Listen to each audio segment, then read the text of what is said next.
There's a quote that really speaks to me right now. It's by writer Catherine DeVry. It goes, "Like tiny seeds with potent power to push through tough ground and become mighty trees, we hold innate reserves of unimaginable strength. We are resilient."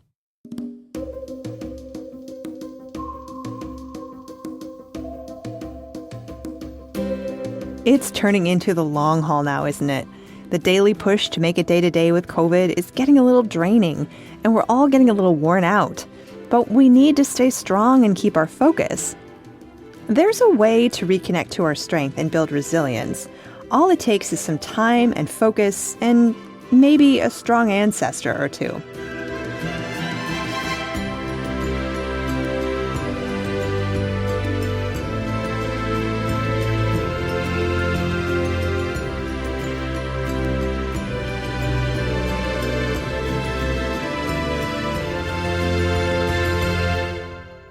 This is Shame Piñata.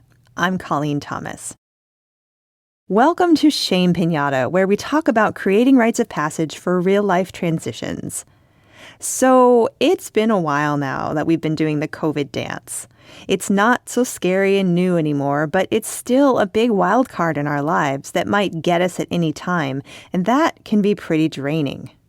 It creates that kind of tension where if we sit still with it for too long, it gets overwhelming. Ever since this saga began, I've been thinking about my ancestors who lived through wars and other extended times of great difficulty. How did they do it? How did they keep going when things were falling apart around them? Did they ever feel like they just couldn't do it anymore? Did they ask questions like, when will it get better? When can we get back to normal? Was there any point at which they stopped asking those questions? Today, we're going to talk about grit and resilience. How do we keep going over the long haul? How do we keep moving forward in a world that doesn't feel like ours anymore? Merriam-Webster defines grit as firmness of mind or spirit, unyielding courage in the face of hardship or danger. That's what our ancestors had to have had or developed over time. We need those traits today to stay the course, to keep taking whatever precautions the CDC is recommending, to continue carefully following the safety routines we've established at home or work, to get out of bed and figure out another day in liminal space. But that firmness of mind and unyielding courage needs to come from somewhere. Most of us are digging deep into our reserves to pull that off, so we also need to develop resilience in order to bounce back from the stress of day-to-day life right now. Merriam-Webster defines resilience as an ability to recover from or adjust easily to misfortune or change. Yes, that's what we need. So how can we develop that ability? Sometimes simple things can help. I put a sign on the wall when the pandemic started that says, breathe, hydrate, blood sugar, sleep, laugh, cry. It helps me remember to return to basics on a daily basis, and every day I need the reminder. Another thing we can do is ceremony.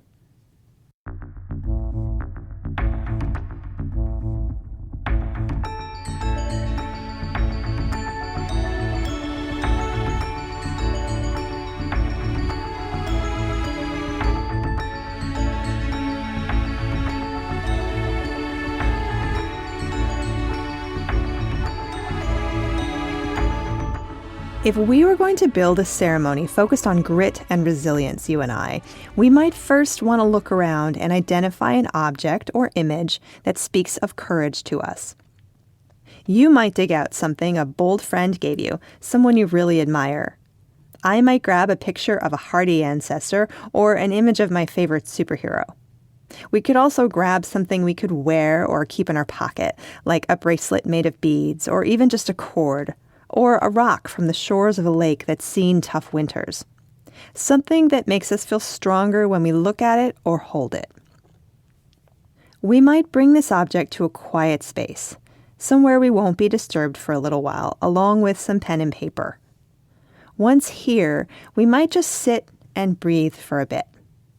Deep breaths, like this.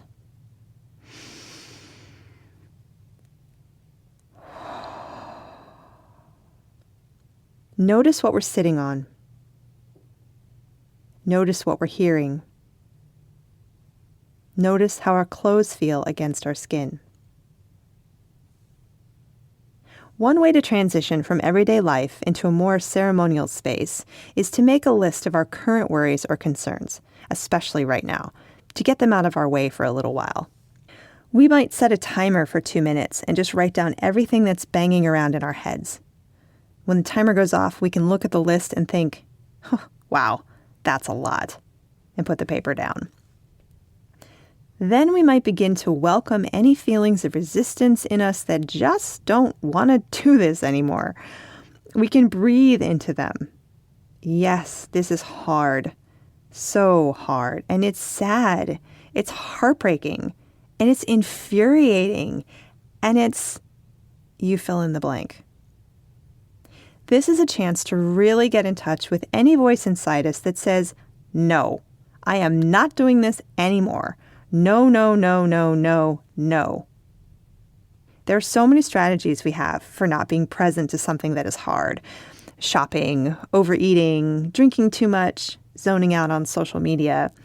The parts of us that engage in these behaviors really do need a break. They need an opportunity to say no and have that honored, so we can let them say no. And if we feel moved, we can write from their voice, or get up and stomp around, or punch pillows, or anything that lets out some of that no energy and doesn't hurt ourselves or anyone around us. And when that process feels complete, and that voice feels really actually heard and taken seriously, we can turn to our object and see what it sparks in us about courage and strength. About moving on when that feels super hard or even impossible.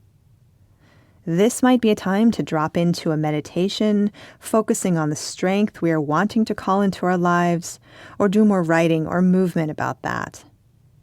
A meditation might look like remembering what our body feels like when we feel bold, strong, and brave. We might call to mind a time when we took a risk and came out on top, when we survived a big personal challenge, and really bring that feeling back into our body. What did it feel like to survive? What was going on in our body the moment we realized, I made it. I did the thing, the incredibly hard thing I thought I couldn't do. What did that feel like? When we have a true sense of the strength we are calling in, we can send it into that object, imbuing it with all of that good, strong, solid energy, really bathing the object in it. Maybe inviting in some extra energy from that strong ancestor or from the spirit realm, if we work with the spirit realm, just letting the object fill up with our intention. This is called programming an object. It's something that's often done with crystals. It's a powerful process of charging an object with an intention so that it will forever be a touchstone of that intention. When that process feels complete, we might take a few minutes to thank the object and send gratitude to that strong ancestor or friend or the creators of that superhero. And we might also send a bit of gratitude toward ourselves for being willing to keep going even when it's hard. Then we can close by taking a few more centering breaths and having something to eat. After the ceremony, we might place this object somewhere where we will see it more often, maybe on our desk, maybe on the mantle, or in the kitchen window. If it's wearable, we can wear it or keep it in a pocket. A neat thing about filling an object with this kind of intention is that no one else ever has to know.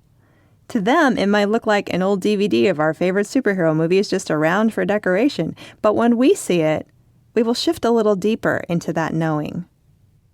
So as you move forward with grit, I encourage you to find ways to build resilience through weaving ceremony into your life.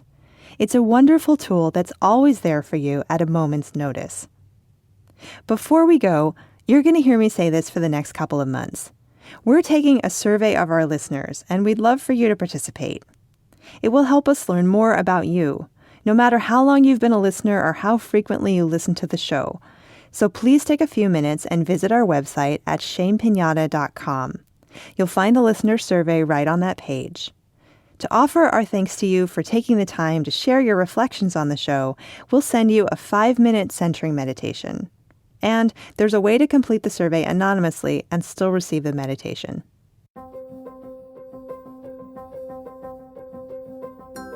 Our music is by Terry Hughes. If you like the show, please follow us on Facebook, where we share engaging resources about ceremony in our everyday lives. I'm Colleen Thomas. Thanks for listening.